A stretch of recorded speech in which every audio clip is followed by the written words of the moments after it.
நேர்கள் அனைவருக்கும் அஸ்ஸலாமு அலைக்கும் வரஹ்மத்துல்லாஹி வபரகாத்துஹு மற்றும் ஒரு காணொளி ஊடாக உங்களை சந்திப்பதில் மிக்க மகிழ்ச்சி அடைகின்றேன்.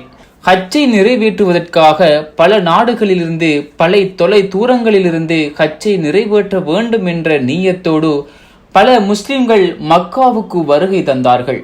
ஹஜ் செய்வதற்கு ஒவ்வொரு முஸ்லிம்களுக்கும் அது வசதி படைத்தவர்களாக இருந்தாலும் சரி, ஏழையாக இருந்தாலும் சரி, இன்றைய காலகட்டத்தில் பணம் மிக முக்கியமான விடயமாக காணப்படுகிறது. ஒவ்வொரு முஸ்லிம்களுக்கும் இருக்கக்கூடிய ஒரு நீயத்து, எப்படியாவது உம்ரா ஹஜ்ஜை இறைவனுக்காக நிறைவேற்றிவிட வேண்டும் என்கின்ற அந்த நீயத்து.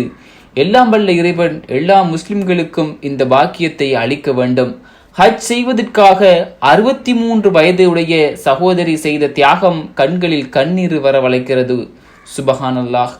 எகிப்து நாட்டை சேர்ந்த ஃபஹதா என்ற நகரிலிருந்து மஜிதா முஹம்மது மூசா என்ற சகோதரி புனித ஹஜ்ஜை நிறைவேற்றுவதற்காக தனது சொந்த நாட்டிலிருந்து மக்காவுக்கு புனித ஹஜ்ஜை நிறைவேற்றுவதற்காக தன்னுடைய 63வது வயதில் நடந்தே சென்றுள்ளார். மாஷா அல்லாஹ்.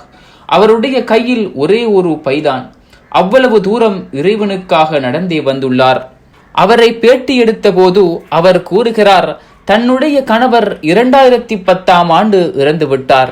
எனக்கு பல ஆண்டுகளாக நடந்தே வந்து புனித ஹஜ்ஜை நிறைவேற்ற வேண்டும் என்ற நீண்ட நாள் ஆசை. இந்த வருடம் என்னுடைய நீண்ட நாள் ஆசை நிறைவேறியது விட்டதாக இறைவனுக்கு நன்றி சொல்லி சந்தோஷப்படுகிறார். மேலும் அவர் கூறுகிறார், எனக்கு இந்த வயதில் கால்வலி, நரம்பு மண்டல பிரச்சனை என்று பல உபாதைகளுடன் ஹஜ்ஜை நிறைவேற்ற வேண்டும் என்ற நீயத்துடன் நடக்க ஆரம்பித்ததும் என்னுடைய உபாதைகள் அனைத்தும் காணாமல் போய்விட்டது என்று கண்ணீருடன் கூறுகின்றார். சுபஹானல்லாஹ். இறைவனின் அற்புதத்தை இந்த இடத்தில் நீங்கள் பார்க்கலாம் உறவுகளே. இந்த வாரமே தனது சொந்த நாடான எகிப்து நாட்டுக்கு திரும்புகின்றேன் என்று கூறியுள்ளார். தன்னுடைய 63வது வயதில் இறைவனுக்காக அவர் செய்த தியாகம் நம் அனைவரையும் மெய்சிலிர்க்க வைக்கின்றது உறவுகளே. பக்கத்தில் இருக்கும் பள்ளிக்கு தொழுவதற்கு நமக்கு நேரமில்லை. ஆனால் அந்த சகோதரி தன்னுடைய 63வது வயதில் இறைவனுக்காக நடந்தே ஹஜ்ஜை நிறைவேற்றியுள்ளார். மாஷா அல்லாஹ். எல்லாம் வல்ல இறைவன் அவருடைய ஹஜ்ஜை கஃபூலாக்குவானாக. இன்ஷா அல்லாஹ். மற்றும் ஒரு காணொளி ஊடாக உங்களை சந்திக்கின்றேன்.